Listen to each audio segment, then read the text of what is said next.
Hello, and thank you for choosing this full-length, clean, historical Western romance by Kat Lynn. We are so happy to have you with us today. Before we begin, don't forget to tap the subscribe button and like and share with your friends. Your support allows us to continue sharing these sweet, heartwarming stories for free. Now, relax and get ready to travel back in time to the American frontier, where we join an adventure to find love and happily ever after. Enjoy. Copyright of Kat Lynn. The MacPherson Sisters, Book 5, The Schoolteacher Prologue. Florence woke up every morning with a heaviness in her chest that never seemed to go away. Instead, it grew heavier every day, weighing her down and alerting her to the trouble that was coming. As if the past year hadn't had enough trouble already. 2 years had passed since their father's death, and life hadn't gotten any easier. With her sisters leaving and Geoffrey's shady dealings, it was no wonder she felt little peace. Florence stared out the window, her mind going over the events of the past years. The house was empty. The familiar laughter of her sisters' bickering had disappeared.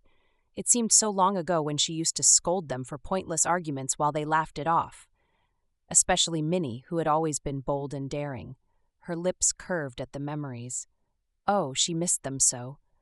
One by one, they'd left the only home they'd ever known. Now she had the 2 youngest and most peaceful sisters to care for. Florence? Florence blinked the room into focus. Rose, her youngest sister, was peering at her with an expression of concern. She cocked her head, furrowing her brows ever so slightly. "Are you all right?" "Yes." "Why?" Rose hesitated, then finally perked up. "I wanted to ask if we can have something special for Sunday dinner. Since it's my birthday." Florence's heart lurched. Rose's birthday. How could she have forgotten? She never forgot birthdays. Ever. Her sisters always knew they could count on her to come up with something special for their birthdays, and she'd never failed. Not once. Ever since their mother died many years ago, she'd tried all she could to ensure her absence wasn't felt too deeply, and that included special birthday dinners and gifts and frequent trips to the dressmaker. Their father had always been eager to support her ideas. Since his passing, all of it had stopped. They hadn't had a new dress in years. The special dinners weren't as much fun without all of them present, but she always found a way to make do, until today. Florence forced a smile, hiding her chagrin. Rose was blissfully ignorant of everything happening. She'd done all she could to hide the situation from Polly and Rose, but pretending all wasn't so bad was getting harder by the day. "All right, Rose," she said with more confidence than she felt. "We'll make something wonderful for you." Rose beamed, her childlike innocence radiating on her beautiful face. Florence's heart melted. In some way, she still saw her 17-year-old sister as a child. Over the past 2 years, Rose has blossomed into a beautiful woman, but she still retained that childlike wonder that never hesitated to warm everyone around her. "Should I help?" she asked, moving toward the counter. "I'll get some potatoes from the pantry." "No," Rose froze. She turned to Florence and frowned. "What is it?" Florence forced a smile. "I'm sorry for yelling. I'm just a bit tired. My head hurts." It wasn't a lie. Her head had hurt many times in the past month. It was rare for a day to go by without experiencing a throbbing in her temples.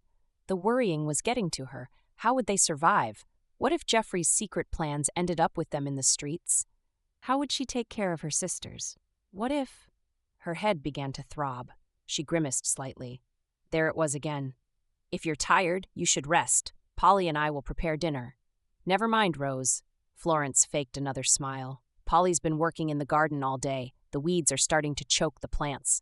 Run along and help her, will you?" Rose pouted and crossed her arms. Florence chuckled. Rose loathed being referred to as a child. "Run along" was something they often told her when she wanted to pitch in to assist. "I'll be 18 tomorrow, Flo. I'm a woman now." Florence's smile was gentle. "I know." Without reason, Florence felt a spasm of anxiety. 18. Her sweet, adorable sister would soon be 18. Someday, Rose would be married, just like Polly, who was a year older. They'd crawl out from beneath her wings and go on to live lives of their own. How would she ensure they found suitable matches? If they ended up being left with nothing, how would they ever marry? It was bad enough that everything their father owned was being controlled by their horrible cousin. If they ended up penniless? Her heart started to race, and she forced herself to breathe. Luckily, Rose had turned her back and breezed out of the kitchen, leaving Florence to her dismal thoughts. Florence shut her eyes, exhaling through parted lips. She'd been handling it all until now, finding a way to conceal her worry with every sister that left, and shielding the others against Geoffrey. Now, she didn't have just one sister to protect, but two. Two doe-eyed young women to look after and find happy homes for. Geoffrey wouldn't. They couldn't live with her forever. Unlike her, they'd expressed their desire for matrimony, something that she'd laughed about until she realized they'd become women. "Breathe, Flo," she told herself, and a corner of her lips twitched. She'd started referring to herself as Flo, which Rose called her often. Placing her hands on the counter, she shut her eyes and inhaled deeply. She couldn't wait until their world fell apart. One way or another, she had to know what Geoffrey was up to. But first, lunch had to be made. Reaching for the door handle, she stepped into the pantry. She scanned the confined space with her gaze, her mood souring with each passing second. Rows and rows of emptiness stared back at her. The shelves were gathering dust and started smelling of stale food. Heaving a sigh, she reached for a potato. She'd have to make do with what was available. Things were getting worse. All the help had left, and now they were running dangerously low on food. Geoffrey didn't seem to notice. He never ate at home.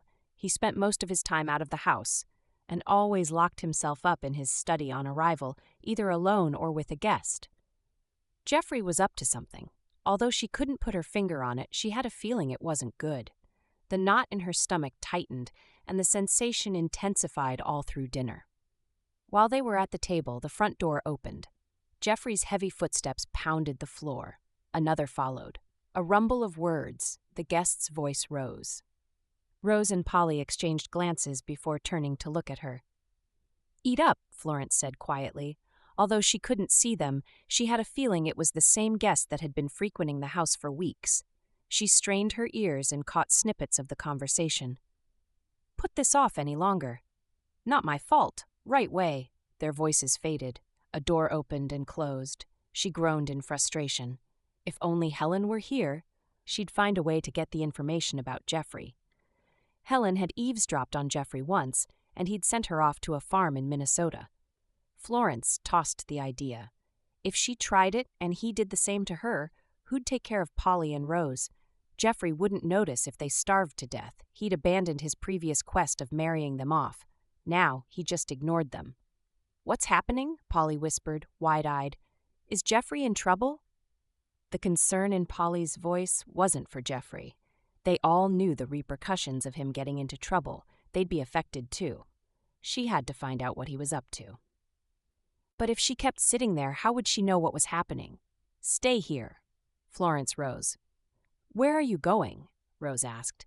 Florence placed a hand to her lips. "Stay." Pretending to head towards the stairs, Florence waited several feet away from the study. At first, she heard nothing but low murmurs. Then the voices rose as the conversation became heated. "The house. What about the paintings? Aren't they worth something?" A sarcastic laugh. "You should have thought of that before gambling it all away." Florence started to shake. Gambling what away? What did her father's house have to do with it? "You have to pay your debt one way or another, Geoffrey." She staggered backward, shaking. Gambling, debt, the house. The house, that was why the strange man had kept visiting. Geoffrey wanted to sell the house. The voices stopped. Aware of the silence, she fled up the stairs, wary of getting caught. She started pacing the hallway. Surely Geoffrey couldn't sell the house? Where would they live? She had to do something. The fate of her sisters lay in her hands. Chapter 1. Terence woke up with a pounding headache. He rolled out of bed with a groan. His head had never hurt so bad. Holding his head in his hands, he grimaced and shut his eyes tightly. The light pouring into the room did little to help. He'd been up for most of the night, petting little Thomas to sleep. The same thing had happened 2 days before. The baby had become even fussier lately.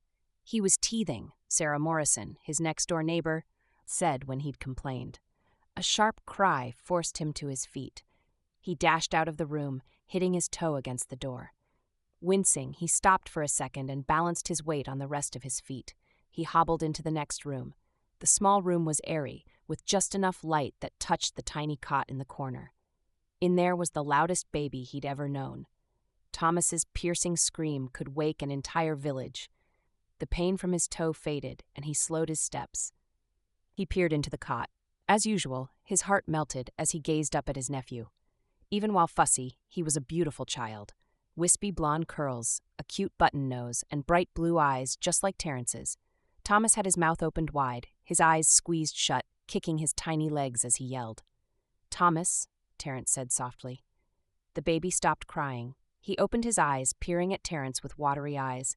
His round cheeks were stained with tears. His lips turned downward, and he started gathering strength for another wail. Terrence quickly reached in to lift him from the cot.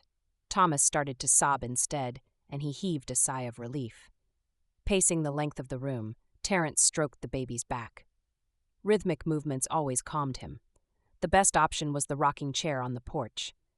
For now, breakfast would do. "You had me up all night," he said to the baby, whose tears had stopped. "You know I have to make some visits today, Tommy." The baby started gurgling. Terrence laughed. 1 minute ago, he'd been an angry little thing. "Time for breakfast." He headed for the kitchen, still stroking Thomas's back. The baby tugged on his hair, and he winced. "Too tight, son." Balancing him with one hand, he started scrambling around the kitchen. He'd heated some milk only a few hours before, when he'd thought feeding him would calm him somewhat. "Uncle?"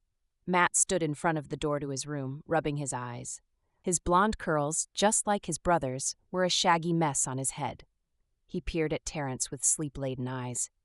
"Is he all right?" He glanced around the parlor as if searching for something. Then he turned his gaze on his brother. "I dreamt Mother came." And just like that, a cloak of sadness hung over the bright room. Terrence dropped the cup he was holding and shifted Tommy in his arms. "Matt," he trailed off, speechless. It happened like this sometimes. Out of nowhere. Matt would talk about his mother, and he'd have to explain that she wasn't coming back. A lump formed in his throat. He sucked in a breath, and a familiar ache spread through him. 8 months had passed since her death. 8 horrid, tiresome months. In a few short moments, life as he knew it had changed.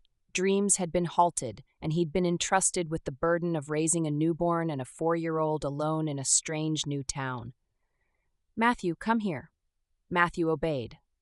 He peered up at Terrence, and his heart hurt.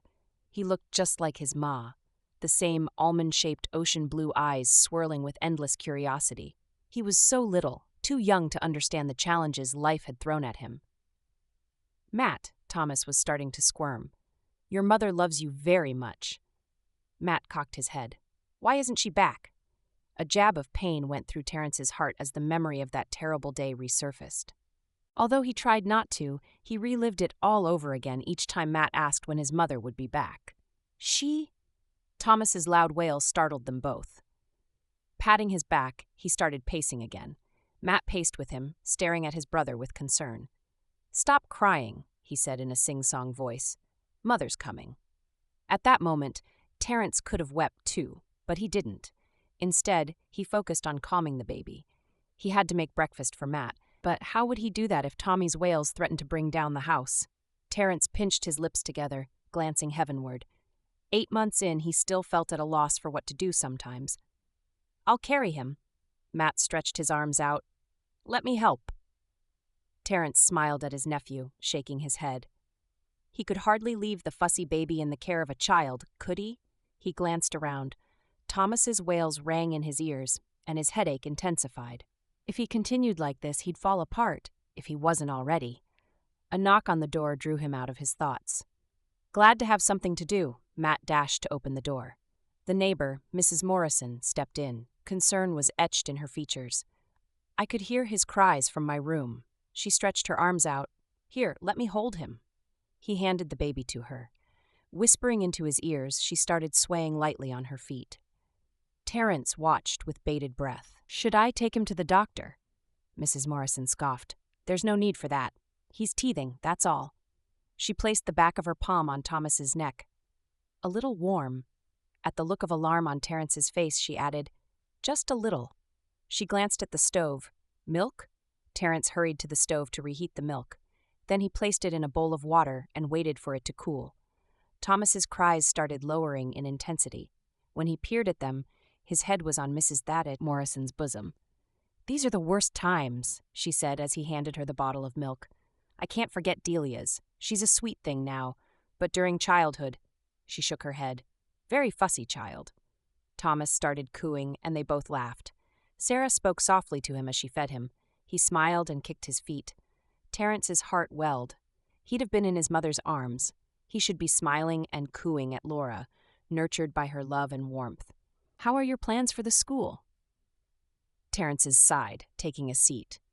Thoughts of his plans always filled him with mixed feelings. He'd made those plans over burning lanterns, with Matt's soft laughter in the background. Laura's passion had never wavered. It had fueled his. It was what kept her going after her husband's untimely death. And gradually, as they talked more about those plans, life back east had become too banal. "I'll speak to the sheriff today. Well, maybe his influence will help." Mrs. Morrison nodded. "That'll do. Edward will find a way to bring the plans to fruition. Who's going to teach the children? The women here are too busy rearing children and helping their husbands to perform such a task." And that was why he hadn't acted on his plans for almost a year. At first, he'd been too grief-stricken to do anything but take care of Laura's children. Then as the months passed, the problems became clearer. Laura had been driven by her passion for children and education. She'd intended to teach as many children as she could. How would he find someone like that in a small town of just a few women? "I used to wonder why you chose this town. It's far too unexciting for someone like you." Terence chuckled. He wanted peace. More than that, he wanted the chance to make a difference. He might have continued procrastinating if Sarah hadn't encouraged him to act on it. A school was needed. He had to do what he'd come here for, no matter how tough it was. "I'll figure that out later." Terence beckoned to Matt. "Let's make you some breakfast." Mrs. Morrison's next words stopped him. "You could place an advert. Men place adverts for wives from other places. Maybe someone would be willing to work as a school teacher? A middle-aged widow, perhaps?" Terence raised a brow. "An advert for a school teacher? Do you think anyone would apply for that?" Sarah's eyes gleamed. "Why don't you give it a try? You never know what you can find." Chapter 2. After spending many days pondering on what to do, she stumbled on Winnie's last letter, and her words stood out to her. "Geoffrey is a lie." Those words had been said by Naomi before she died. It could have been the ramblings of a dying woman, or it could mean something. Try as she might, Florence couldn't make out what it meant. Soon, she gave up trying. What truly mattered was looking for a way to prevent Geoffrey from selling the house, and she had to do that without letting him know she'd found out his plans. A few days later, she visited her father's solicitor. Mr. Anderson was her father's old friend, and he'd handled her father's affairs for a long time until his death. If anyone could help her figure out what to do, it was him. "Florence!" He rose from his chair. A short, chubby man, his smiles were always wide and genuine. Small eyes peered at her from behind his thick glasses, which were always sliding down the bridge of his nose. "I haven't seen you since," he trailed off. Florence flashed a small smile, all too aware of the unspoken words. The last time she'd seen him was at her father's burial. She didn't know how she'd survived the ordeal. While her sisters wept, she maintained her composure and accepted the condolences with quiet dignity. It wasn't until late at night, when her sisters had fallen asleep, that she'd given in to her own grief. "How have you been? Your sisters too? Is your cousin treating you well?" Florence sat on a chair. His office smelled like old books and coffee, with a hint of cigarette smoke. Her gaze fell to the folded newspapers on the table, and her thoughts drifted to what she'd overheard her youngest sisters whispering about the night before. Mail-order adverts. Polly was starting to dream of love and romance. As she'd listened, she was torn between marveling at their growth and worrying about their future. She couldn't let any of them go off on her own to get married. They were far too young and naive, and a part of her was deathly afraid of losing all her sisters. Would they end up scattered across different states, completely out of touch with each other? No. She had to keep the rest of them together. "That's what I came here to talk about. Polly and Rose are with me. My other sisters are living in various towns on the frontier in a bid to escape my cousin." Anderson's mouth fell open. What? Florence began to speak. For the first time, she poured out the events of the past years to someone. Anderson sat in shock, listening to her in silence.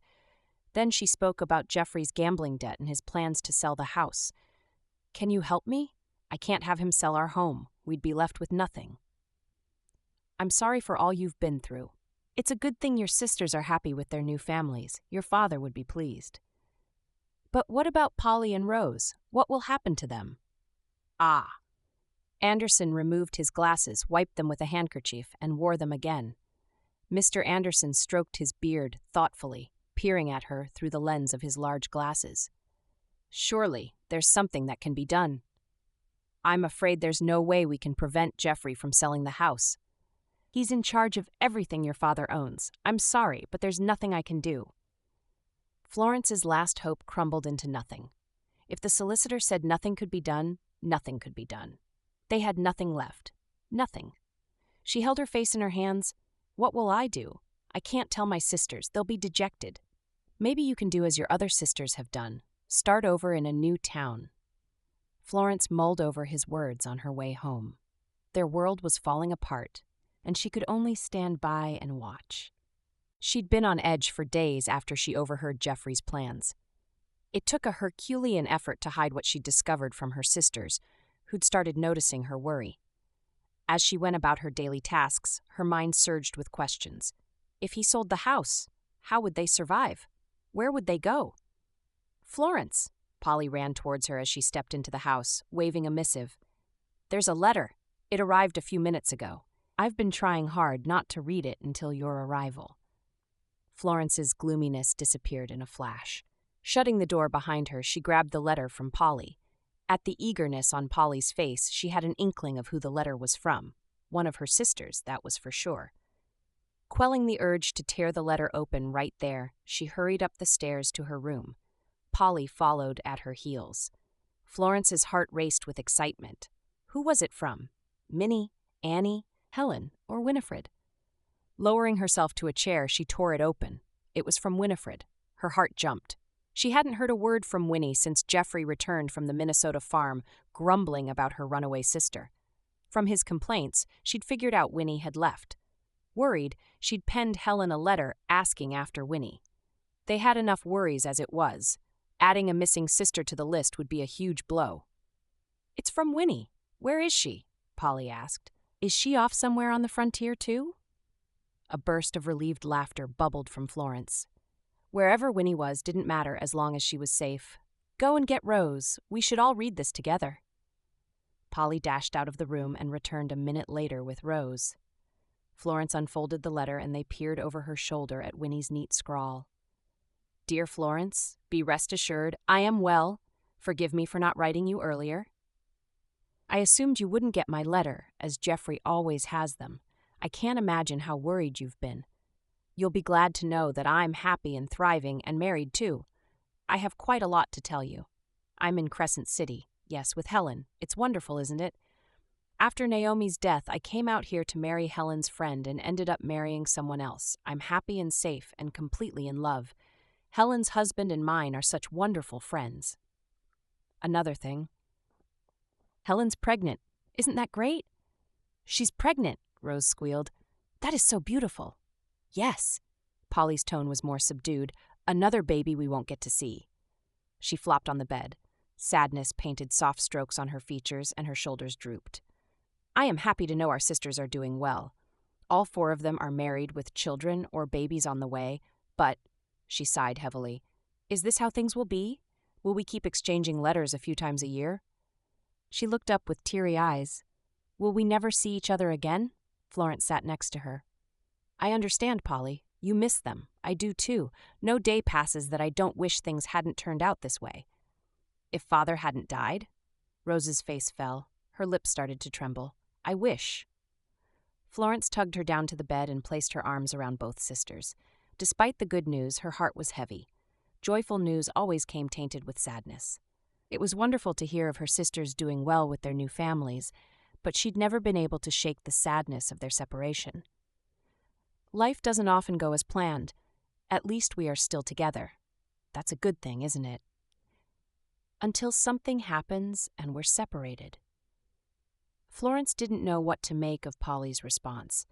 They lived in dread of being separated, just like they'd been in the past. What if their fears came to pass and they got separated again? Not knowing what to say to comfort them, she held up the letter. I'm saying this so that you, Polly, and Rose know that we're all right. The joy of the past weeks has made up for the loneliness I felt in Minnesota. Life out here is wonderful and freeing. Now that I've written all there is to know, how are you? Your letter got Winnie and me so worried. If it's as you say and Geoffrey's up to no good, how safe are you? I'm afraid he'll send you off to a strange place like he did to Helen and me, or try to force you to get married like he did to Annie. As I write this letter, I'm afraid it'll end up in his hands and you'll never know how happy we are here. Despite our happiness, we miss you so much. I dream of the day we'll all be reunited. It's my greatest desire. After reading your letter, Helen and I had a suggestion. Why don't you come here? It doesn't have to be Crescent City. Any town will do as long as you're far from Geoffrey and his shady plans. You, Polly, and Rose will be safe the farther you get away from him. Isn't that what matters? I'd love you to come here. My husband and I own a large farm. We could build a house for all of you. Then all 5 of us can be together again. Wouldn't that be grand? Oh, let's! Rose's eyes were wide with excitement. We could go to Crescent City and live right next to them. We'll see Helen's baby. It'll be wonderful. We could travel to visit Minnie and Annie, too, Rose gasped. Yes, we could. Their wide grins and sparkling eyes made Florence smile. Their excitement was contagious. It was lovely to watch the happiness on their faces as they spoke about the frontier, their sisters, and dreamy cowboys. Florence bit back a chuckle. How she wished it was that easy, to just leave it all behind and start a new life elsewhere. But no. No matter what Winnie said, she didn't want to be at the mercy of someone else's generosity. It wouldn't be fair to expect Winnie's husband to cater to all 3 of them. There were so many factors to consider. What would she do when they got there? How would she provide for her sisters? Their dowry would eventually run out. Please, Flo, Rose said. You'll do what they did. Find a kind man to marry. And we will too, she turned to Polly. Cowboys are handsome. The sisters started chattering away excitedly. Florence didn't share in their enthusiasm. Moving to the West with her sisters was one thing. Getting married to a stranger was another. If she did agree to go to the frontier, it'd only be for the sake of keeping her sisters safe. Geoffrey won't let us go, Rose said, sighing. All 3 of us? He's not around most of the time. If we're discreet, we'll leave before he returns from one of his trips. We'd have to leave most of our things behind. And I'll really miss this house. I think Florence's husband will be wealthy, just like father. Wouldn't that be grand? Why, we ought to start going through mail-order adverts already. I'm not getting married, Florence blurted out. The room fell silent. They stared at her with wide eyes, unblinking. What? Rose finally asked. Florence sucked in a breath and stood. Listen, if we will do as Winnie suggests, my purpose is to watch over you until you find husbands. Good husbands. I'm not getting married. She crossed her arms, willing them to challenge her. They wouldn't. Only Minnie would have dared to. Despite her kindness, they knew not to question her whenever she was being very serious. Rose and Polly exchanged a glance. Florence gestured to the door. I need to think. They shuffled out of the room. She flopped on the bed with a sigh. Her sisters had let their excitement for a new adventure cloud their judgment. Would they actually leave it all behind? Their childhood home, their legacy, all their father had built. How could they lose it all and move to a new place to start over? A knock on her door, and Polly popped in. Ignoring Florence's scowl, she placed a newspaper on the bed and dashed out of the room. Florence stared at the paper, then at the door. Polly had become quite brazen. Hadn't she said she wouldn't be getting married? Then she recalled what they'd said about cowboys and snatched up the paper. For all she knew, they could be checking for husbands themselves. What if she woke up one morning and they'd left, whisked away by the romantic promises of a stranger? Flipping open the pages, she settled on the mail-order ads. Her gaze fell on the first. Schoolteacher needed in Deadwood, South Dakota. Must be less than 45 years old, patient, and very good with children. Lodging will be provided. Florence's legs grew weak. She flopped on her chair, unable to breathe. Could this be the answer to their needs? Chapter 3. Who are we waiting for? Terrence scanned the platform, searching for the woman he'd gone to meet. Tommy was asleep in his arms. He'd been tempted to drop him with Sarah and her daughter, but he'd made such a fuss that he'd had to take him along. Matt had been eager to go. He was intrigued by trains. "A very kind lady," he said to his curious nephew. "She'll be your school teacher." He'd been surprised to get a few responses to his adverts. One was from a 48-year-old widow who was working as a governess and needed a new challenge. He'd been so certain she was the right person for the job until he'd read Florence's letter. Even after a month, he still couldn't put a finger on what drew her to him. The simple humility in her words, her honesty, and the story of being the first of 7 sisters. But if he thought deep enough, there was one fact that made her seem right for the job. She was willing to do all it took to give her sisters a better chance at life. He glanced at Matt, watching the wonder on his face as he gaped at the passengers. That was what he wanted too, a better life for Matt, Tommy, and the children of Deadwood. "How will we see her?" Matt asked, his gaze roaming from one person to another. "Is she wearing a hat?" Terence grinned. "Yes, a blue hat, and she has 2 sisters." "2? Do they cry like Tommy too?" The woman beside them chuckled. Terence glanced at her, and they exchanged a smile. Matt, completely oblivious, pointed at someone. "Look, she's wearing a hat!" Terence followed his gaze. A tall, dark-haired woman stood on the platform, scanning her surroundings with a sharp gaze. 2 shorter and slimmer women followed her closely, muttering to each other.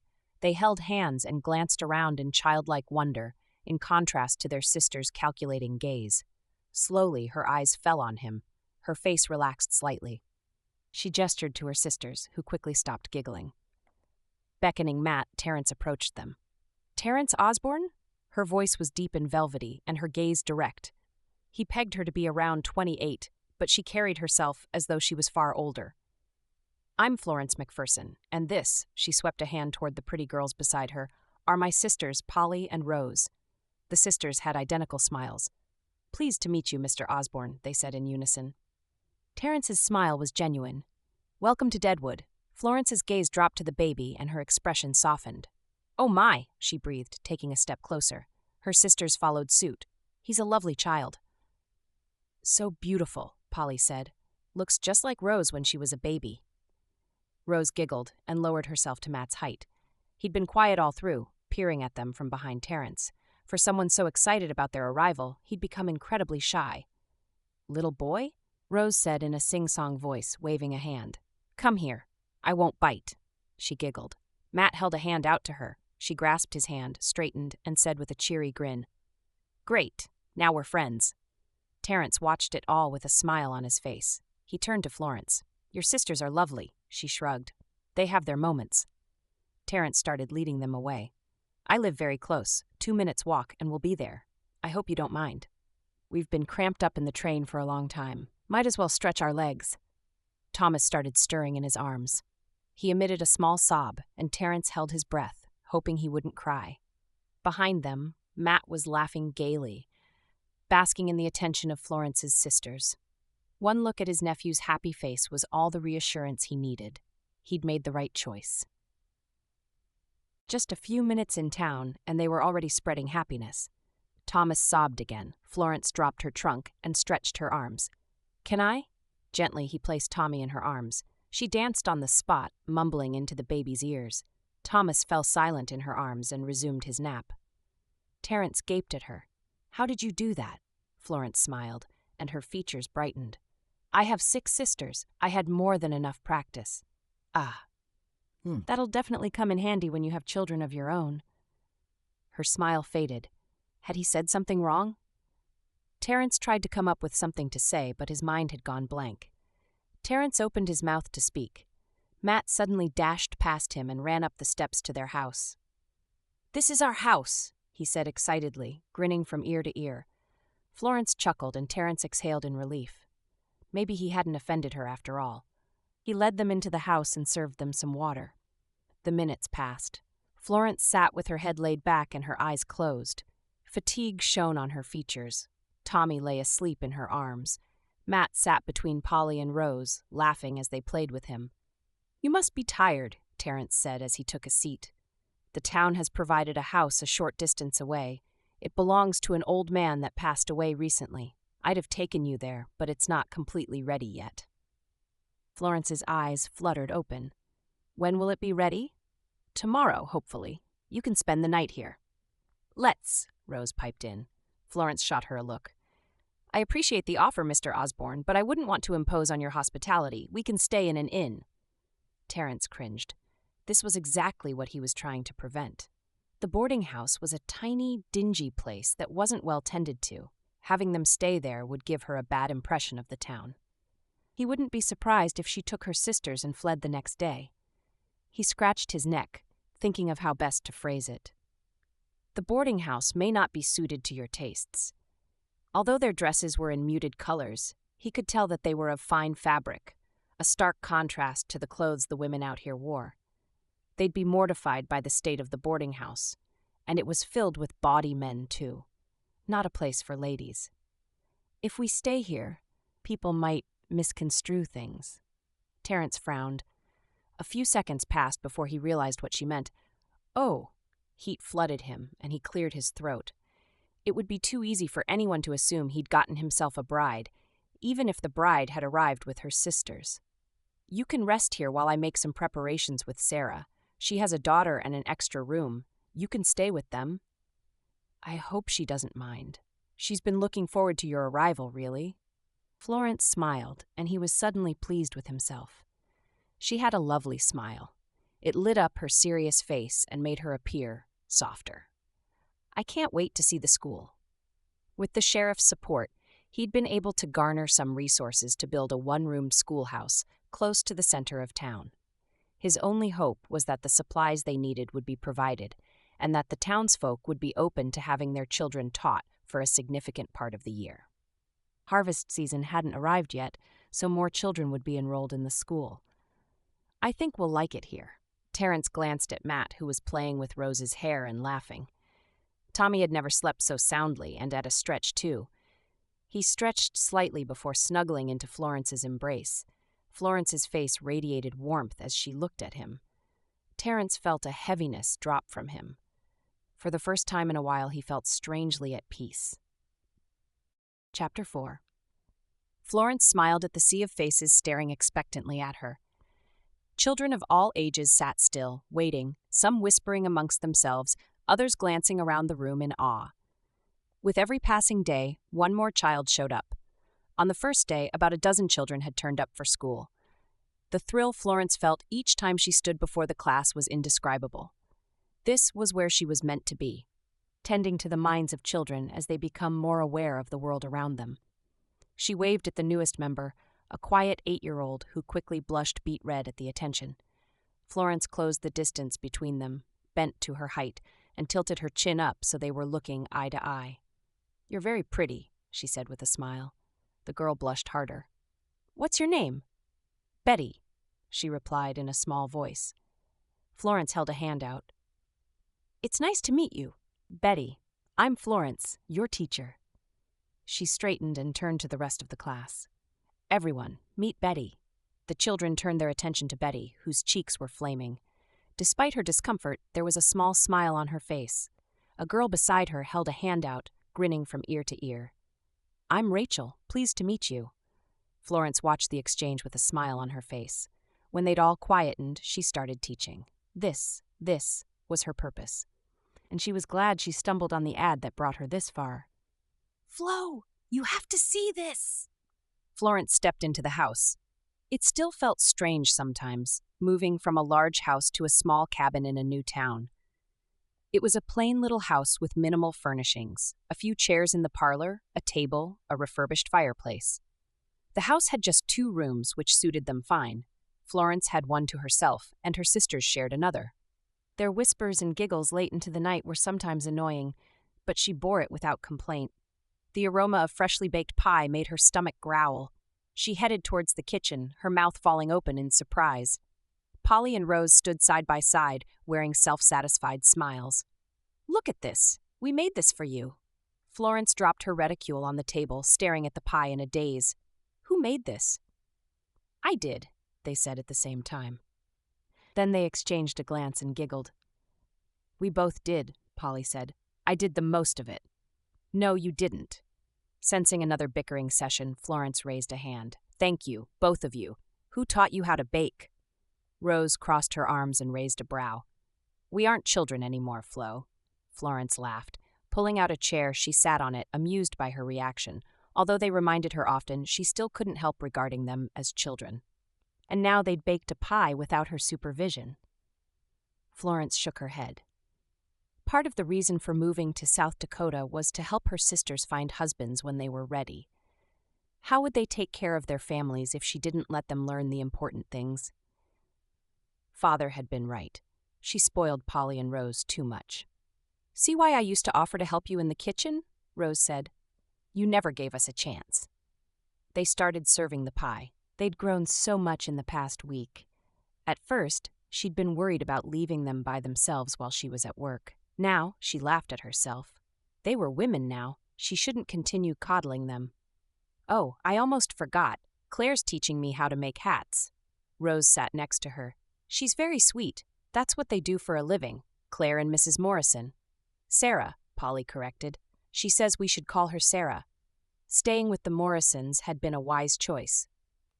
Sarah had been warm and kind to them, and Claire, although quiet, had been thoughtful too. Florence had quickly warmed up to Sarah, who'd gladly shared stories of her younger days. They'd had a good laugh on their first night in Deadwood. Florence smiled at the memory. She ought to visit Sarah soon. She said the same to her sisters. We could bake her some pie. Maybe sheep sorrel pie. She shared her recipes with us, Polly said. Eat up, Flo. Florence shot her a look, and she laughed. She'd often said the same thing to them. Now the tables have been turned. She ate a piece of the pie. They watched her face expectantly, waiting for her remark. It's quite good. Well, don't sound so surprised.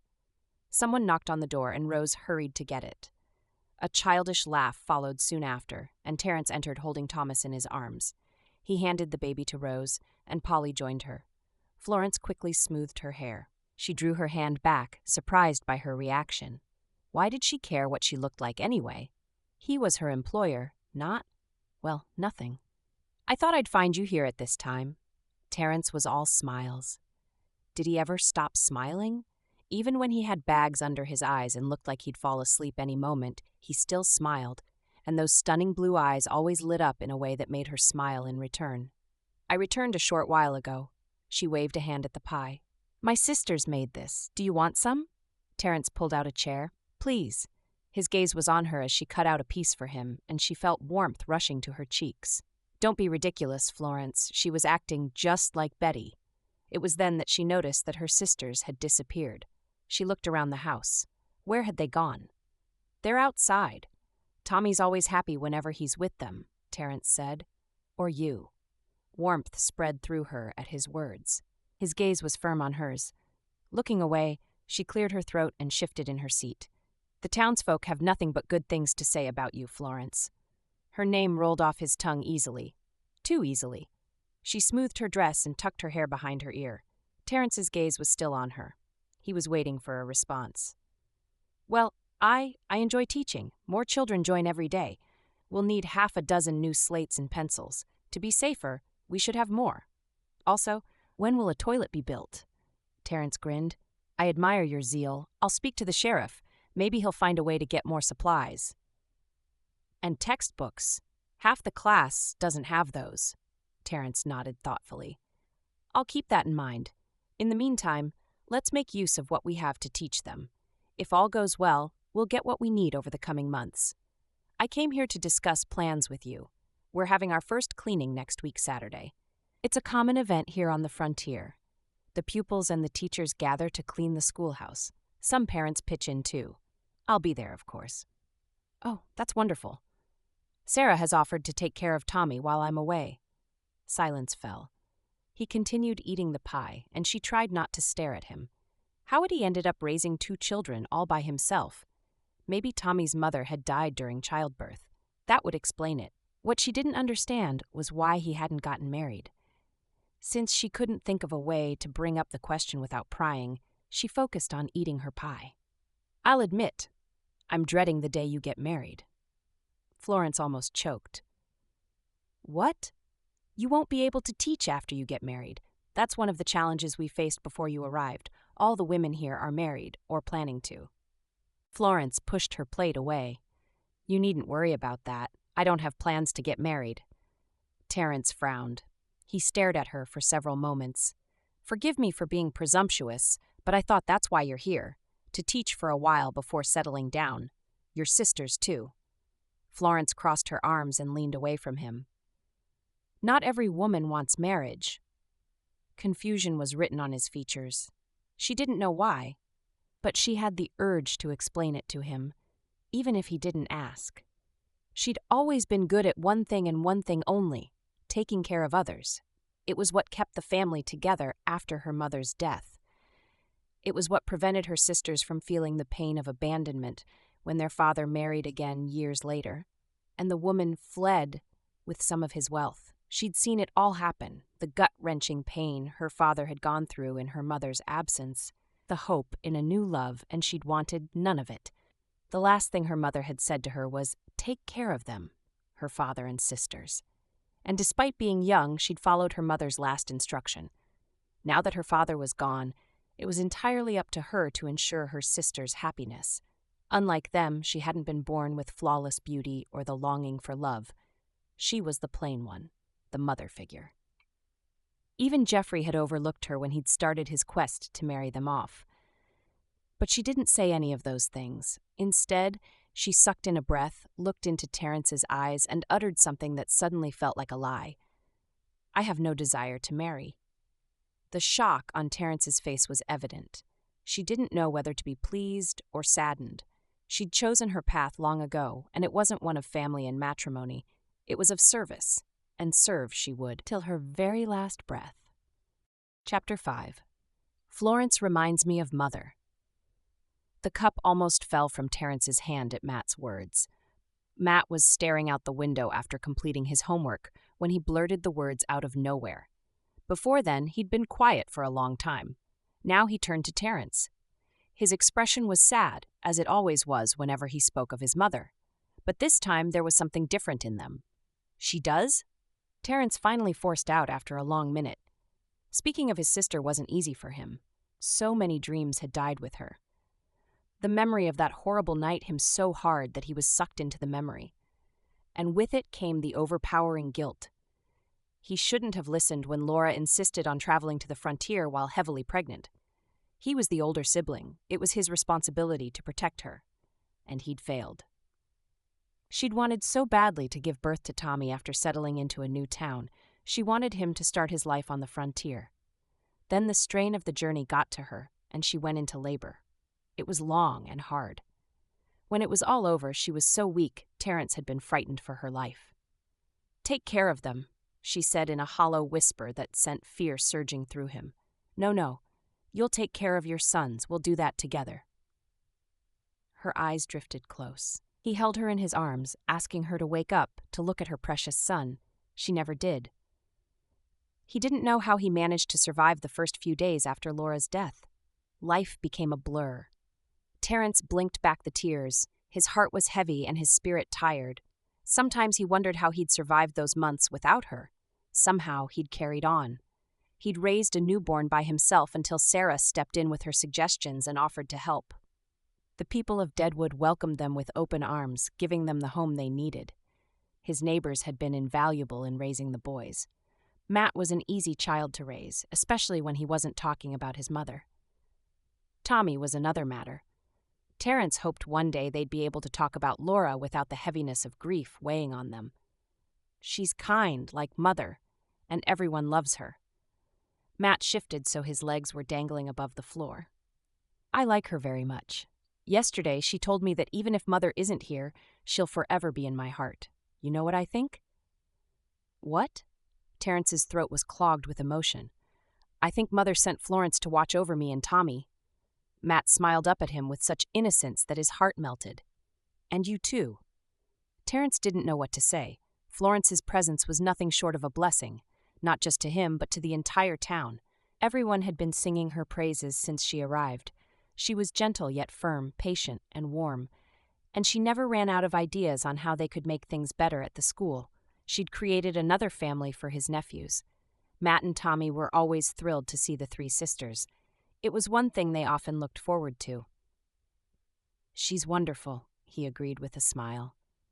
Someone knocked on the door. Steadying himself, he hurried to open the door. Claire held out a basket, grinning from ear to ear. Her blonde hair was all done up in a pinned-up hairstyle, and she was wearing a pretty blue dress that matched the color of her eyes. Those eyes sparkled as she smiled. "I brought Matt's favorite cookies," she said in a sing-song voice. He was about to wave her in when Matt rushed outside with an excited squeal. "Cookies! Thank you, Claire." Laughing, Claire led him to a seat on the porch and laid out the cookies. Matt started stuffing them in his mouth. Terence shook his head, chuckling. "You'd think he hasn't had a decent meal in days."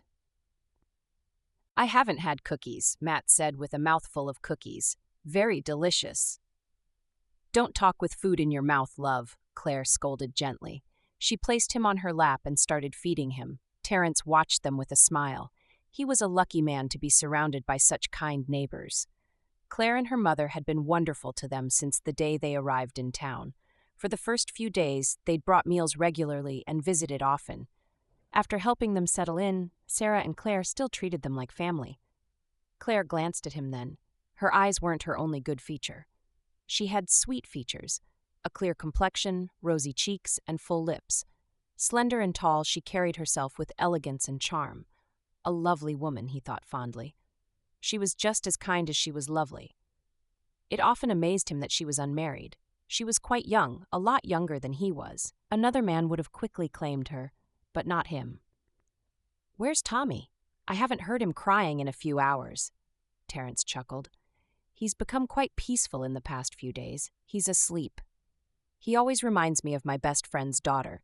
She was very fussy as a baby, too. The older she grew, the sweeter she became. If you met her now, you wouldn't think she used to bring the house down with her screams when she was younger." Terence chuckled. "Sounds like someone else I know." Claire raised a brow.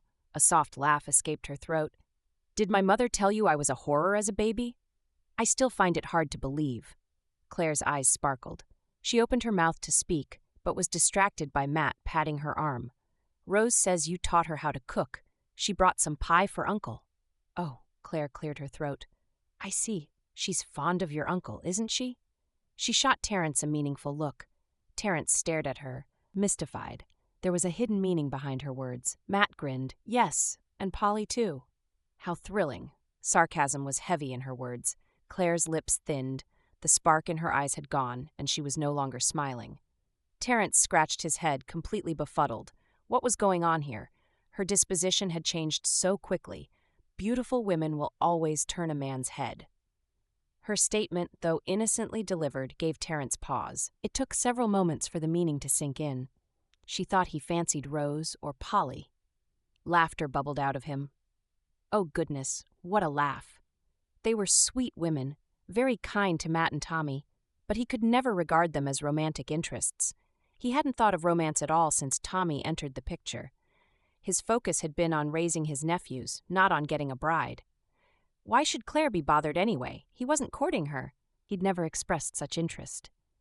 If he was another man, Claire would be a wonderful choice for a wife. She was kind and beautiful, and most importantly, she loved his nephews.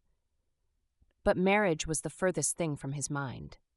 Matt was still grieving the absence of his mother, and he couldn't prioritize anyone else above them. "They're like big sisters to Matt and Tommy," he stated simply. "Just like you." He knew he'd said the wrong thing when her expression froze and her lips curled in distaste. He cleared his throat and tried again. "You're more like their aunt." It was a more appropriate thing to say. She was older than Polly and Rose anyway. Claire's smile returned.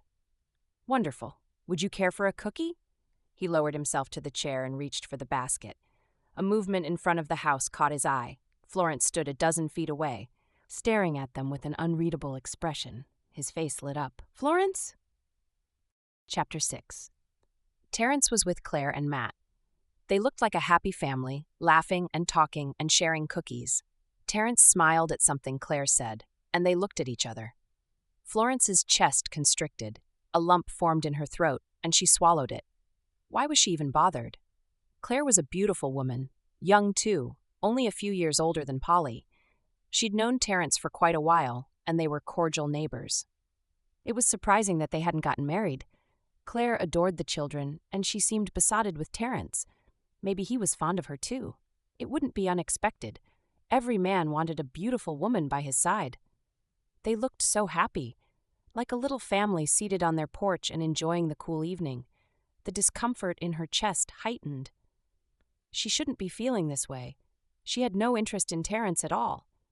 Even if she did, he wasn't at all interested in her. She was a teacher he'd hired. That was all. She scoffed. How foolish, as if he'd ever look at her that way. She turned to go. Florence! Her heart fluttered. He'd seen her.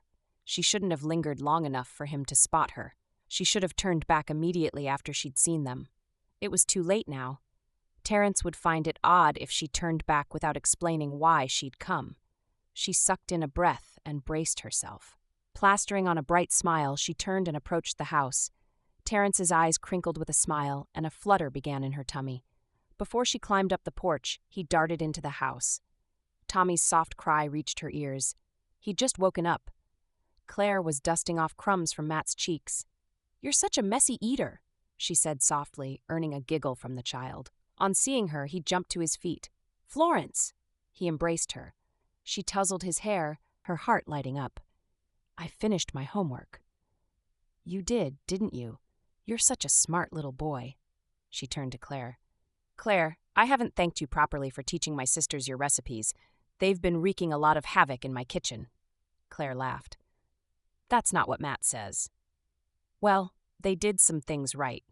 It was easy to like Claire. Despite her unpleasant feelings from earlier, Florence held no grudges against the younger woman. Why would she hold a grudge anyway?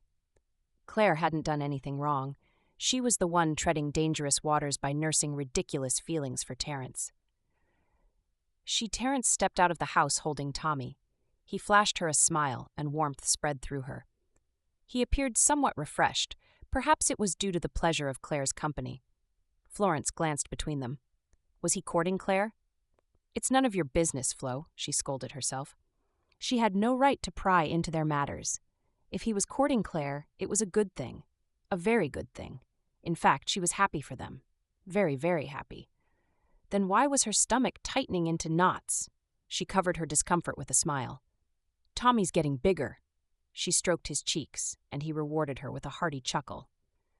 Such a happy child. She was about to reach her arms out to carry him when Claire stood to retrieve him from his uncle. Tommy giggled happily. She started cooing at him, pointing at the cookies. The baby reached for the basket. Matt picked one and held it out to his brother. "Want one?" "Do you, Tommy?" Claire would make a wonderful mother for them. She'd mastered the role already. She was the perfect woman for Terrence. Her soft beauty matched his pleasant features. They were both blonde, Florence thought. A match made in heaven. She ignored the unpleasant sensations in her gut and looked away from Claire and the children. "Get a hold of yourself, Florence. I'm glad you came to visit," Terrence was saying. A thrill ran through her at his words. Did he truly mean it, or was he just being nice? "Polly and Rose didn't come with you?" Claire asked. No." Florence turned to Terrence. "I came to ask for your help. Now that she was here, she realized she could have sent one of her sisters, but it didn't seem very polite, seeing as she needed his help." She hesitated. Terrence had many responsibilities. Wasn't it selfish to expect him to leave his nephews to help her with a task? Unfortunately, she wasn't close enough to anyone else, or she'd have found another gentleman to help her. Our windows need fixing. A part of it caved in last night. You don't have to help. I know you're busy with Matt and Tommy and..." "Florence, I'll help." "Oh." She cleared her throat. "Thank you. That's very kind of you. Matt and Tommy can stay with your sisters while I work on the damage. My nephews adore them." "My sisters will be thrilled." They exchanged a smile. Seconds passed. I have to go. Tomorrow?" Terrence flashed another of his heart-stopping smiles. "I'll be there." As Florence walked away, she couldn't help wishing tomorrow arrived quickly enough. She glanced back over her shoulder. Claire was placing Tommy in Terrence's arms and smiling as sweetly as a new bride. Florence's excitement faded. Who was she kidding? He fancied another woman, who was much more beautiful and much younger. She had to put a stop to these feelings.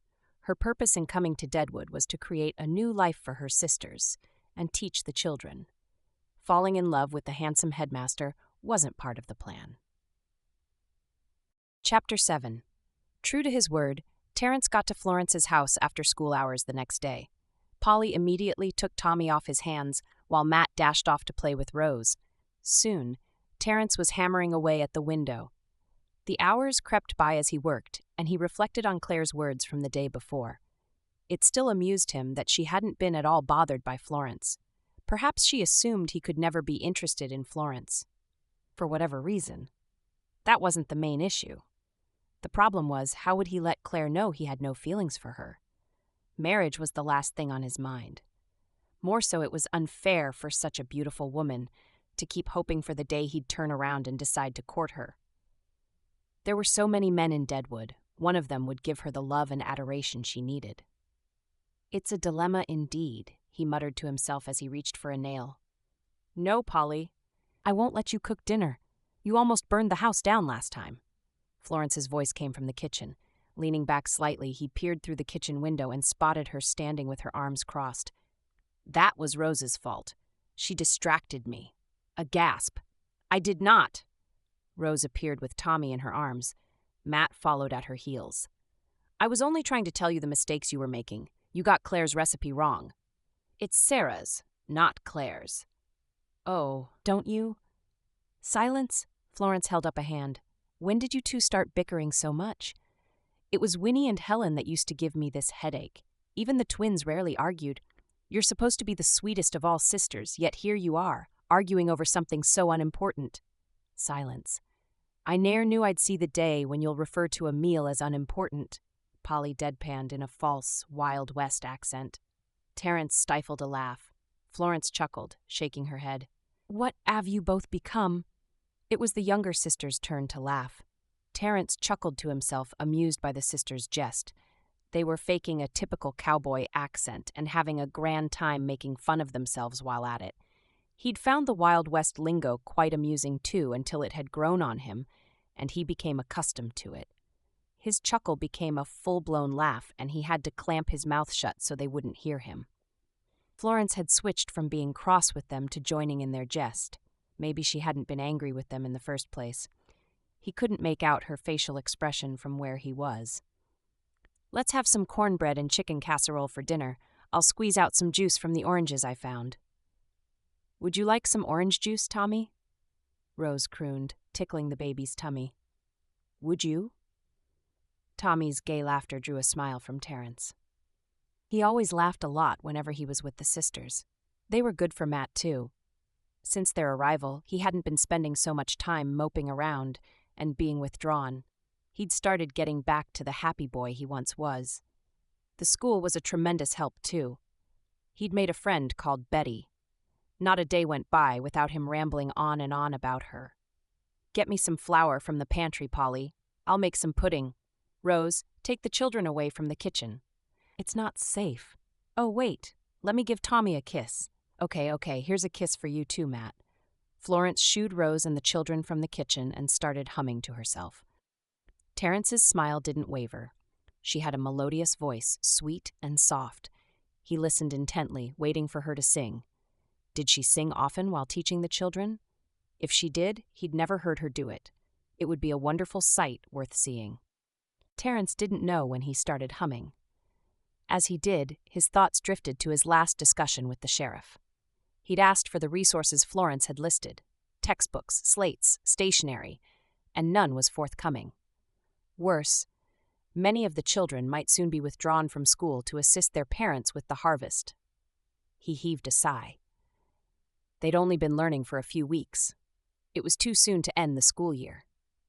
He only hoped getting the needed supplies would encourage the children to stay in school for a while longer. Florence's soft laughter floated to his ears, temporarily distracting him from his thoughts.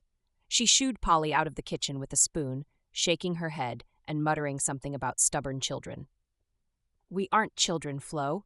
We'll soon be married. Then I offer those poor men all my sympathy, Florence retorted. A shocked gasp.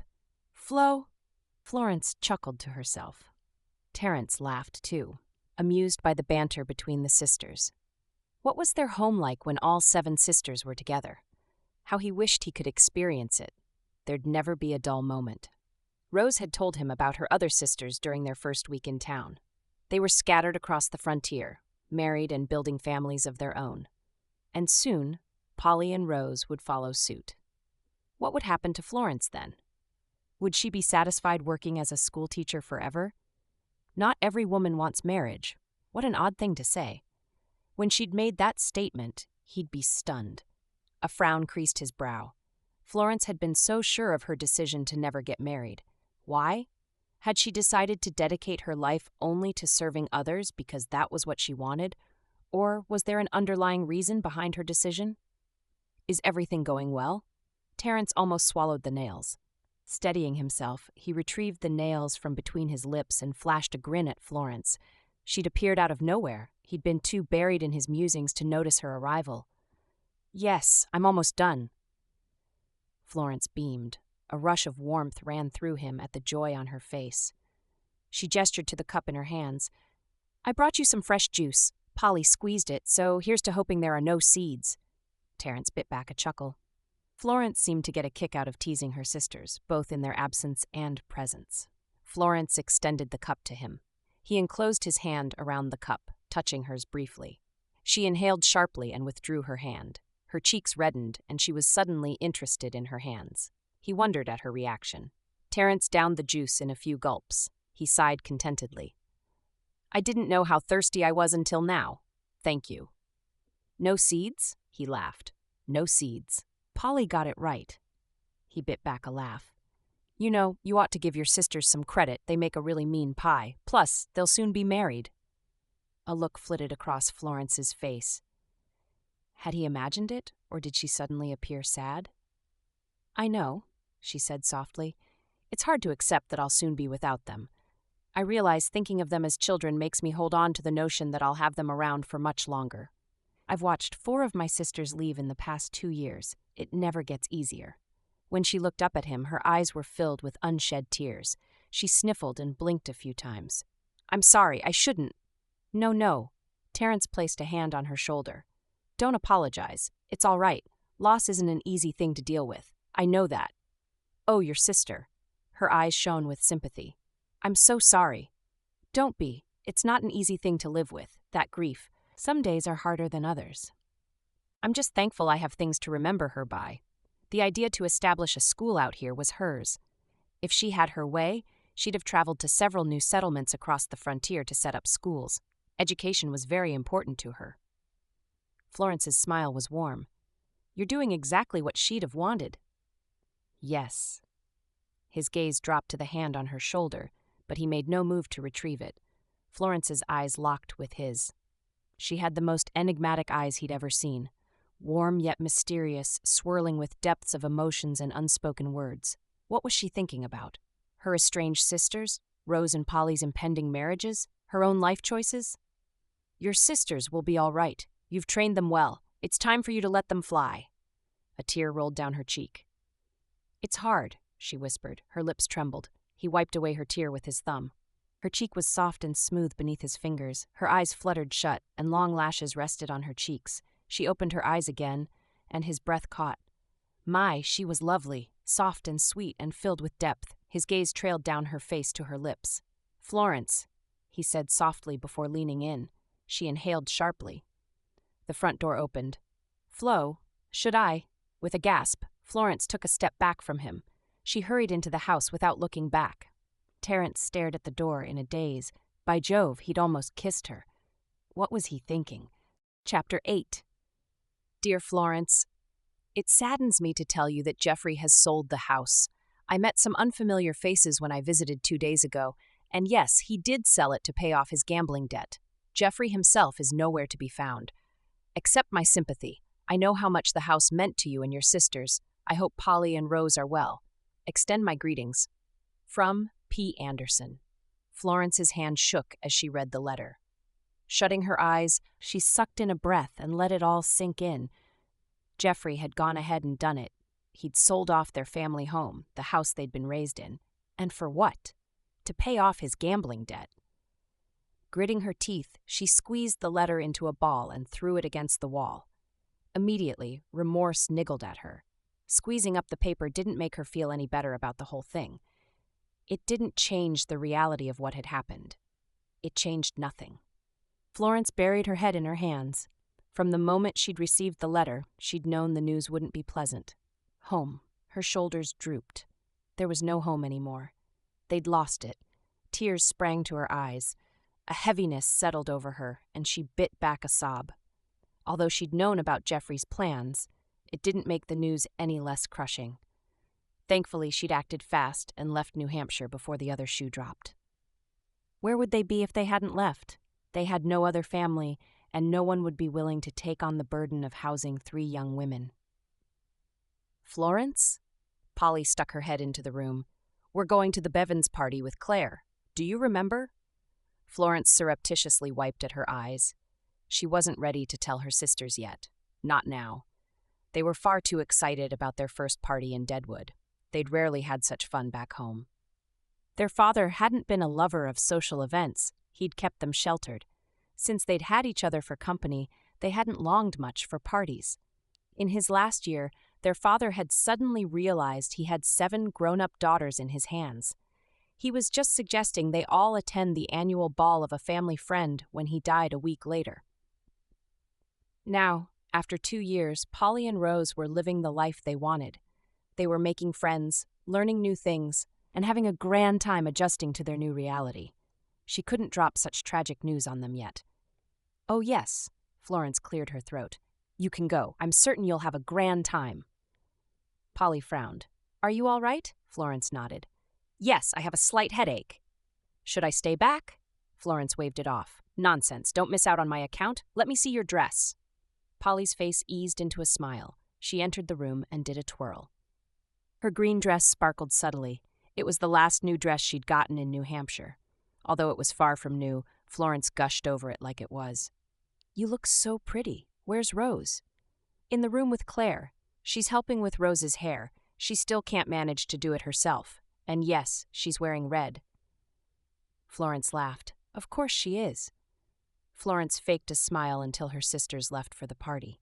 Then she picked up the paper, straightened it, and read it again. Tears pricked her eyes. This time, she let it flow. She didn't just weep for the house. She wept for the home that had brought them all together. A home they'd never know again. Would the day ever come when they'd be under one roof again? Oh, how she longed for all her sisters to be reunited again. It was her greatest wish.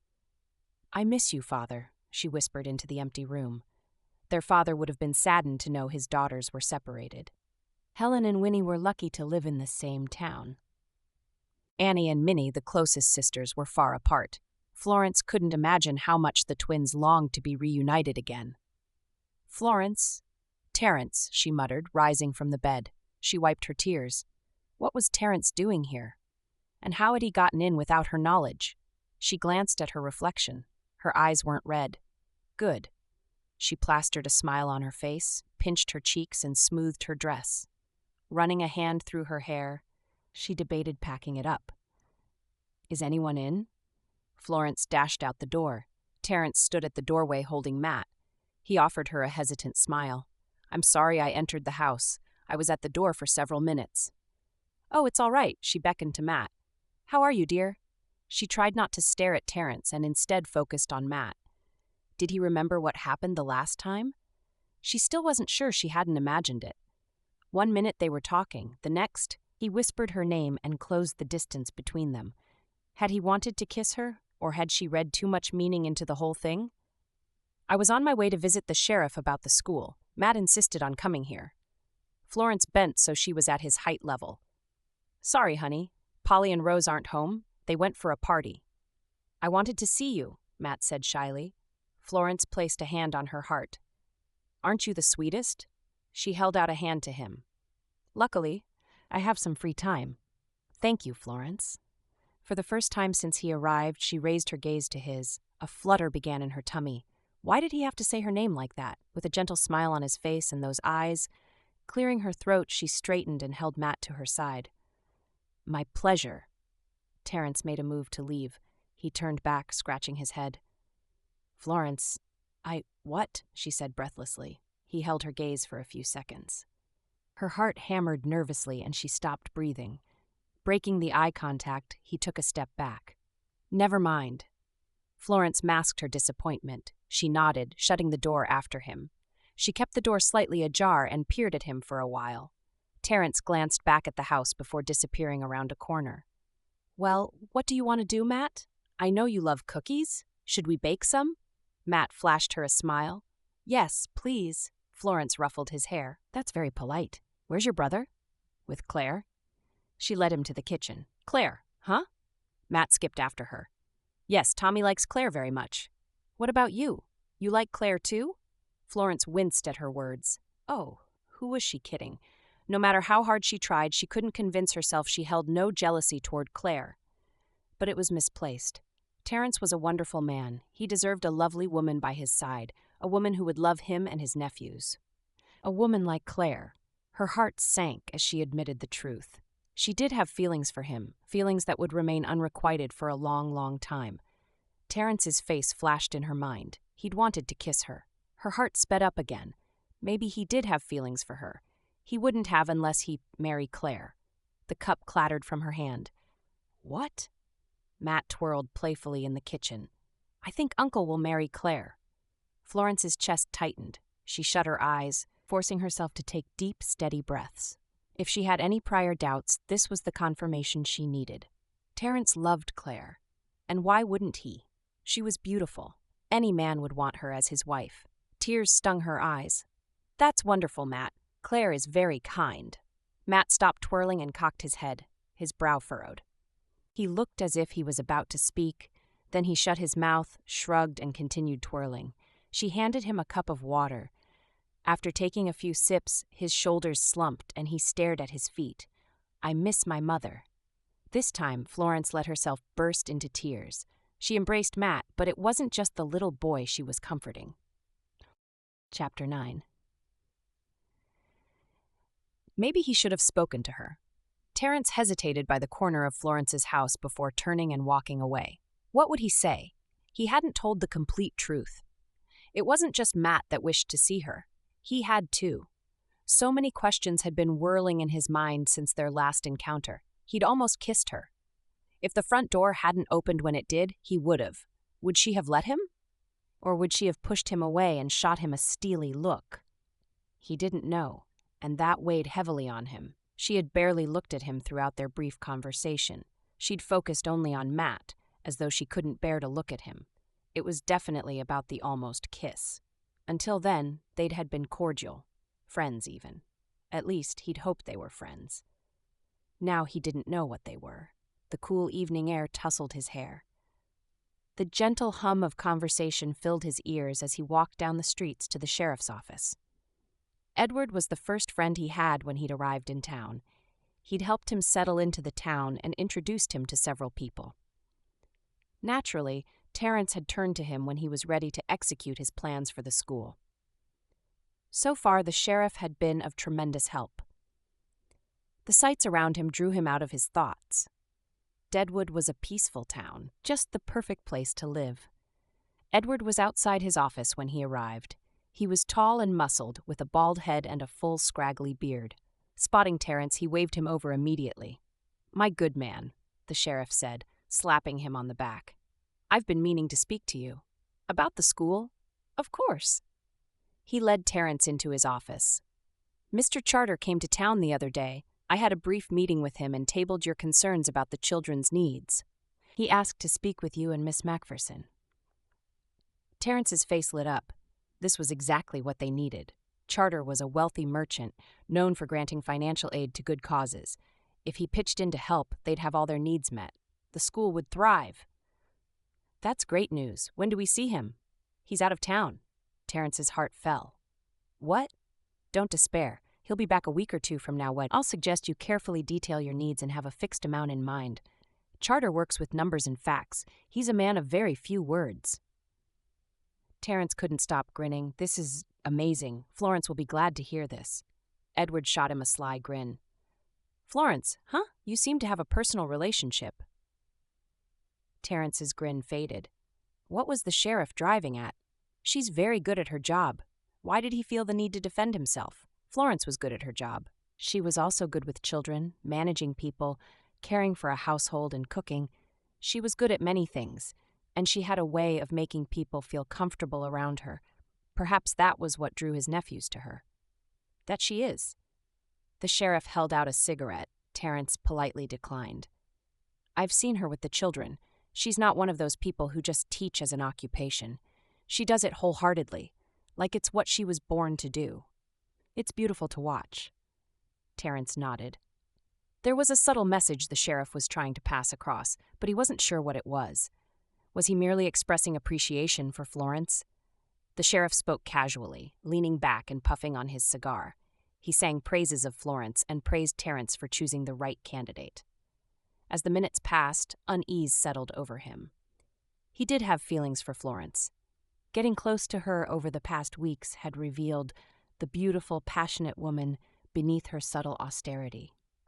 She was soft-hearted and warm and fiercely devoted to her family and the children she taught. Plus, Matt and Tommy loved her. How could he not do the same? Oh no. This was wrong. It was all wrong. He couldn't be in love with Florence. She'd stated clearly her stand on marriage. He wasn't ready to get married anyway. His nephews were his priority. That, and setting up the school. Nothing else came close. It was pointless to let himself pine after her when he was well aware of her decision to remain unmarried. I just hope a woman as invaluable as her would remain with us for much longer, Edward said. Terence leaned back in his chair. As the seconds ticked by, it became clearer to him. He couldn't marry Florence. It would be selfish. She enjoyed teaching. If by some miracle she did agree to marry him, it would be to the loss of the children. She'd have to quit her job as a teacher, a job she'd traveled so far to perform. She'd spoken of how long she'd dreamed of someday getting the chance to teach, but she'd been too busy taking care of her younger siblings to pursue such dreams.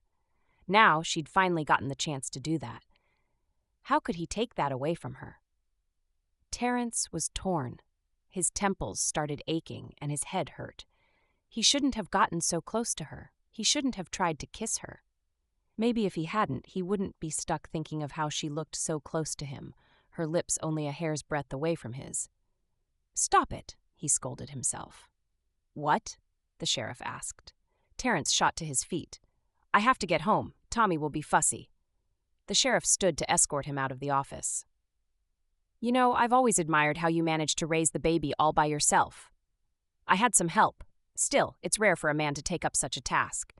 I've been waiting to see how long you'll last before deciding to get a wife. I'm still waiting. Terence chuckled. From the way the sheriff spoke, he wasn't the only one waiting. That's not in the plan for now. Edward stared at him quizzically. What? Why not? A man needs a wife. Maybe in the future. Right now, my nephews are my priority. Placing an arm around his shoulder, the sheriff drew him close. Terence, sometimes we don't admit what we need when it's right there in front of us. Then it becomes too late, and we start wallowing in regret. In the previous town I worked, I prioritized my job above everything. I almost lost a good woman. Luckily, I was wise enough to run after her before she slipped from my grasp. He leaned in. If you see what you want, go for it. Don't convince yourself you don't want it. It won't work. You'll rob yourself of something wonderful. Terence's ears rang with the sheriff's words. He left the office more confused than he'd ever been. Sure, it wouldn't be bad to have a woman help him raise his nephew. His thoughts drifted to Florence. Why did his heart have to go for the woman he couldn't have? Why not Claire? She was clearly besotted with him. He hadn't given the matter much thought because marriage had been the last thing on his mind, and now he had no such feelings for her. It would have been easier if he did. She adored his nephews. She was beautiful and an excellent homemaker. She'd be an invaluable wife. There was just one problem. He didn't love her. And there was another problem. He was falling in love with a woman he couldn't have. Chapter 10. Florence was on a high. The past week had been filled with good news. The school had gotten more supplies, and a toilet had been constructed. Things were finally falling into place. She hummed a tune as she set the table. Who would have thought she'd get to this point so quickly? The uncertainties and doubts that had followed her to Deadwood had been overwhelming. Yet here she was, thriving. Her sisters were happy too. They'd finally found a home away from home. At the thought of home, she stopped humming. When Polly and Rose returned from the Bivens party, she'd had to tell them about the news she'd received from home. The sisters mourned the loss of the home they'd cherished, comforted each other, and set out to make dinner together. As the days passed, the grief faded. It still hurt sometimes to think of how much they'd lost. But it was comforting to know they were making progress in the new life they had. Florence had wanted nothing more than for all her sisters to be happy and settled, and to pursue her purpose as a teacher. She started cutting up a bulb of onion. The rabbit pieces sizzled on the pan, and the aroma started filling up the kitchen. Terence had been kind enough to gift them some rabbit meat earlier that day. A small smile graced her lips as she thought of him. He always found ways to be helpful to them, even without being asked.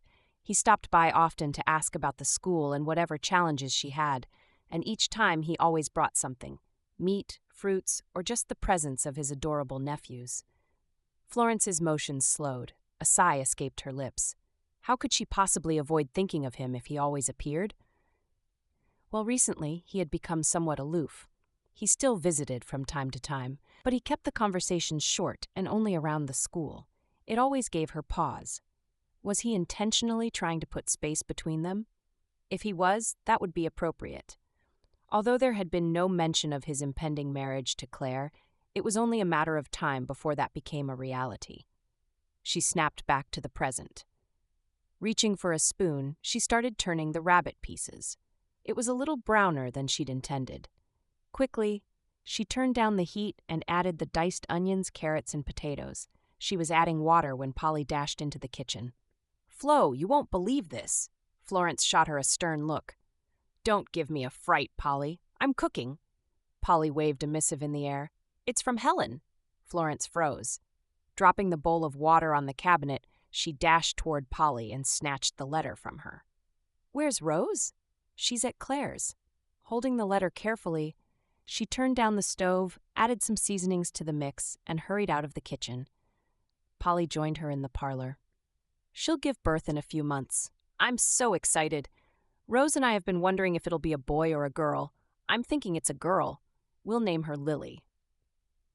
"I hardly think it's your place to name your niece, Polly." Polly sighed dramatically and flopped on the chair. "Oh, how I wish I could be there for the baby's birth." Florence opened the letter. Her heart danced happily as she stared at Helen's familiar scrawl. "My dear sisters, I'm doing all right, Florence. I could sense your worry in your letter. I don't have a hard time with the pregnancy. I have quite an appetite. It's become a new sport to watch the amount of food I consume every mealtime. My husband says it always gives him something to look forward to. Even Winnie mocks me.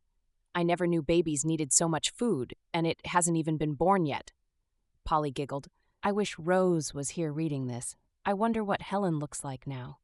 She must be about the size of an elephant." Last night, we had our usual Sunday dinners when the conversation drifted to you, Polly and Rose. Winnie made a suggestion that our husbands quickly agreed with. Now, I plead with you not to dismiss this idea too quickly. It will be good for all of you. You've been taking care of our youngest sisters for quite a while. Winnie and I both agreed it's time we take one of them off your hands. I know it won't be easy for you to let go of both of them. I think it'll be awesome for Polly to come to Crescent City. She could be here in time for the birth of my child. Wouldn't that be wonderful?" "Flo," Polly squealed. "I can't believe this." She threw her arms around Florence. Florence didn't return her embrace. Helen's proposal had left her speechless. "I can't believe it," Polly said again. "I get to see Helen's baby.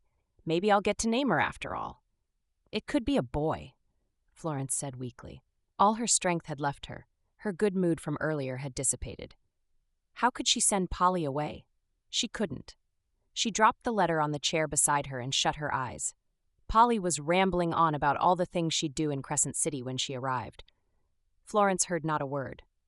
"Florence?" Polly shook her. "Are you listening?" Florence blinked the room into focus. Polly's concerned face floated into her line of sight. She peered at her quizzically, frowning. "Are you all right? You've gone pale." Florence said nothing for several minutes. She focused on her breathing as the gravity of Helen's suggestion dawned on her. She'd have to let another sister go. Oh no, over the past 2 years, she'd let them all go, often without saying goodbye. This wasn't the plan. The plan was… Florence. Polly's voice was softer, devoid of the excitement from earlier. "You don't want me to go, do you?" Florence released a sigh. "It's your choice. Don't think all your reminders about being a woman haven't gotten to me. I know you aren't a child anymore, but I didn't know I'd have to let you go so soon." Polly touched her arm. Her expression was soft and tender. "Ever since Mother died, you've been there for us. I can't even remember her, but I remember you. How you always comforted us at night whenever we cried for her. Well, when the others did. I think Rose and I were too baffled by the whole thing to understand." Florence remembered all too well. It was one of the most difficult moments of her life. She'd had to stay awake, comforting her weeping sisters, then drag herself to bed. By the time she got to her room, she was too tired to cry. The first few years after their mother's death had been hard on them all, especially their father, who'd become withdrawn. "You made us all smile again? You never complained or showed how affected you were by everything. And after Father's death," Polly's voice trembled, "you were there, steadfast and strong. Your strength saw us through that difficult time, and you've brought us here too. Who knows what would have happened if you hadn't bravely eavesdropped on Geoffrey's plans." Florence gasped. "How did you… You try to hide things from us to protect us, but sometimes we know. If you hadn't listened to your suspicions, we wouldn't be here. We'd be homeless." Polly reached for her hand. "All I'm saying is, you've been living for us for so long. You've done everything possible to protect us and provide for us. It's time you live for yourself, too." Florence's eyes filled with tears. She opened her mouth to speak, but words failed her. A lump formed in her throat. Polly's words touched her more deeply than she let on. She had been living for them. That was all she knew how to do. Working at the school was the only thing she'd done for herself in a long time. Polly wiped her tears. "Now you're making me teary-eyed, too." "You really want to go to Crescent City?" Polly nodded. "Yes." Florence released a long breath. "All right, then that's exactly what you'll do. Let's go write Helen a reply." Polly clapped her hands in excitement. "Thank goodness Rose isn't going too. If I'm not taking care of you, what else will I do?" Polly laughed. "There's the school and… Terrence." Florence ignored her sister's pointed look and headed for her room. No, there wasn't. Terrence wasn't for her. He could never be. It was time she accepted that.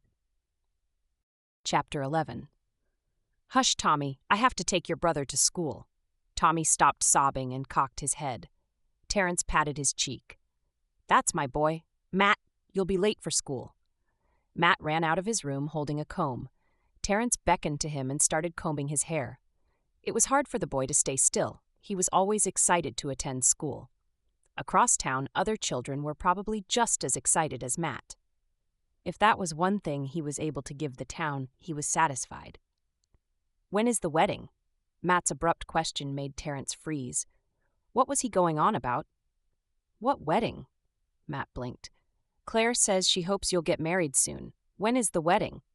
Terrence strove with all his might to conceal his displeasure. What a strange thing to say to a child. He'd never given Claire the impression that he wished to marry her, or anyone for that matter. She shouldn't have made such a presumptuous statement in Matt's presence. "There's no wedding." Matt's face fell. "Why? I'm not marrying Claire." "What about Florence?" Terrence stilled. He'd been trying hard to avoid getting too close to her. Still, his feelings for her remained. Sometimes it was frustrating. How could he continue pining for someone he'd never have? "I'm not marrying Florence either." He resumed combing Matt's hair. The boy looked perplexed. "Why?" Terrence sighed. How would he explain such a complicated matter to a 5-year-old? "You smile a lot with her." Terrence smoothed Matt's shirt and straightened. Then he picked up Tommy and heralded Matt out of the house. He didn't say a word for most of the walk. He smiled a lot when he was with Florence. Even Matt had noticed. A chuckle escaped him. What a strange dilemma he was in, wanting a woman that he couldn't be with. "I think Florence is wonderful," Matt said. He glanced up at his uncle. "Don't you?" Oh, he did. He definitely did. She'd brought joy to the townsfolk, and them. Matt wasn't as sad as he used to be before Florence's arrival. Of course, no one could ever replace his mother, and nothing could wipe away memories of her, but it was still beautiful to watch Matt blossom in her presence, and it was all due to Florence and her cheerful sisters. It took a while for him to realize Matt was still waiting for his response. "Yes, I think she's wonderful too." All he could do was watch her from a distance. The sheriff's words drifted to the forefront of his thoughts. He stopped in his tracks. If he never told Florence how he felt, he'd never know if she felt the same. They'd both miss out on what could be something wonderful. And if he did tell her, she could remind him again of her wish to never marry, or she'd have to choose between being with him and living her dreams. He stifled a groan. Tommy pointed at a bird and flapped his arms. Terence, distracted by his nephew's excitement, watched how he stretched his arms heavenward as if he wanted to pursue the bird. He saw what he wanted and longed to go after it. Such childlike simplicity, if only it were so simple. "Florence." Matt bounded away from him and hurried toward the school building. Florence stood outside with some children and parents. She was speaking to a young man holding his daughter. Terence felt a stirring of envy. Florence was laughing at something the father said. Terence increased his pace and hurried toward them. Matt pulled at her dress. Her face lit up when she saw him. She grinned at him and tousled his hair like she always did. Matt giggled happily. "He never likes it when I tussle his hair," Terence said once he was within hearing distance. Florence placed Matt on the floor, straightened, and turned to him. "Is that so?" Her eyes were tired, like she hadn't slept well. "Are you all right?" Florence exhaled audibly. "I will be. I stayed awake late last night." Tommy held his arms out to her. She held him and planted a kiss on his cheeks. "I'm going to meet Betty," Matt said before running off. "They're best friends," Florence said, watching them. Always a beautiful sight. Ever since the almost kiss, they only ever talked about the children and the school, nothing else. They were dancing around a topic that they ought to face soon. Or was it just him? Maybe he was imagining all of it. For all he knew, she could be completely unbothered about everything. She might not have noticed his feelings for her, or she could be choosing to ignore them. "Polly's leaving town," she blurted out. "I'm finding it harder to let go than I thought. You'd think I'd be used to separating from my sisters by now. It's hard to let go of family." Florence sucked in a breath and cast a glance upward. "Don't I know it? Rose is sad too. She and Polly are quite close. They've always had such a bond. We'll get through it somehow. I wonder what I'll do with myself when Rose leaves." When she looked at him, her eyes were filled with such raw emotion that he longed to embrace her and offer comfort. The urge to hold her in his arms was so strong that he had to take a step back. "You have the school." Florence glanced at the building. The children were already filing in. "Yes, I suppose I do." She handed Tommy back to him. "I have to go now." "Wait," Terence blurted out. Florence raised a brow. He bit his lip, weighing his words. What did he want to say anyway? Offer her comfort for needing to bid goodbye to her sister? Or reassure her that she had something to look forward to? In some ways, they were similar. He'd been living for his nephews from the moment his sister had pleaded with him to take care of her sons. Everything he'd done was for them. The school was an attempt at bringing his sister's dream to pass. Even now, one reason he hadn't thought of love and marriage was because of his nephews. Yet Matt had been disappointed when he'd said he wouldn't be marrying Claire or Florence. Was this a sign that he should speak up? I have something to tell you." His heart started hammering. This was it. There was no coming back from this. If he told her how he felt and she didn't see him the same way, things could get pretty awkward. Maybe he shouldn't. Then the sheriff's words returned to him, and he forced himself to take a step toward her. "About that day when I was fixing your window." Her gaze flitted from his. A blush crept up her cheeks. It was all the encouragement he needed to go on. "I've been drawn to you long before then. It was that moment that I started to realize it." "Drawn to me?" Her brows furrowed. She glanced back at the school. I'm not sure I understand. I have feelings for you, Florence. A gasp escaped her throat. Her mouth moved, but no words came out. I tried not to, but it didn't work. Your arrival in town has brought so much change, not just to the townsfolk, but to me and my nephews. Tommy started stretching his arms toward her again. Terence raised a brow as if to say, "See?" Florence laughed and took Tommy from him. The boy started tugging on her bun. I know you said you never want to get married. Plus, your devotion to the school is admirable, but I couldn't help the part of me that hoped you felt the same way. I thought you wanted to marry Claire? Claire? No, I don't see her that way. I never did. He took another step toward her. You've made me a happier man, Florence. I didn't realize it until Matt pointed out I smile a lot around you. It took a child to make me see that. He released a self-deprecating laugh. Matt loves you. Tommy adores you. He held her free hand. And I love you too. Florence's eyes filled with tears. But I'm not pretty. Terence cupped her cheek. You're beautiful to me. A tear rolled down her cheek. Oh, Terence, I know I'm asking for a lot. For you to give up this. He waved a hand at the school. For me. But I'll ask anyway. He cleared his throat. Florence MacPherson, will you marry me? The seconds ticked by. Terence held his breath, waiting. Yes, she whispered, her face dissolved into a smile. Yes, I will. Tommy clapped his tiny hands, squealing. Florence chuckled. I think Tommy's in support. Terence claimed her lips in his, completely forgetting where they were. His heart had never felt so full. Epilogue. Thank you for staying till now. Florence stroked Polly's hair, embracing her for the last time. I wouldn't have missed your wedding for anything. Rose and I were hoping you'd finally see the man in front of you. I'm just glad it happened before I traveled to Crescent City. Tears stung Florence's eyes as she tightened her arms around Polly. She couldn't believe she wouldn't see her sister again in a long time. If you meet a gentleman that makes his intentions known, tell me all about it, Polly laughed. Yes, Flo. She pulled Rose into a hug. I'll miss you so much, little sister, Rose laughed. I'll let you have this one because you're leaving. Grabbing her trunk, Polly kissed Tommy and Matt, hugged Terence, and hurried toward the train. Florence waved until she'd disappeared. She continued waving, hoping Polly would get a seat by the window so she could bid goodbye. The train started pulling away from the station. She's gone, Florence, Terence said, pulling her into his arms. I'll miss her so much. Turning, she buried her face in his chest and sobbed. She'd been preparing herself for this for months, yet it was still painful. You'll see her again. Soon, she'll get married and start her own family. It was a bittersweet feeling, knowing her little sisters had grown up to become women. Polly was off to forge her own path and create a new life for herself. Although Florence was happy for her, she couldn't help the sense of loss that came with knowing she and her sisters might not see each other again. Well, she glanced at Rose, who was laughing with Tommy and Matt. At least I still have her. I wish I could see them all again. Terence planted a kiss on her forehead. She snuggled into his embrace, not caring that they were outside. She still couldn't believe how lucky she'd gotten. They'd gotten married 2 days ago in a sweet ceremony in the church. It was all so surreal. She'd never dreamed she'd get married. She'd been the plain one, the mother, the sister who put others first. She hadn't dared hope she'd have her own chance at happiness, too. I can't believe I won't be teaching again.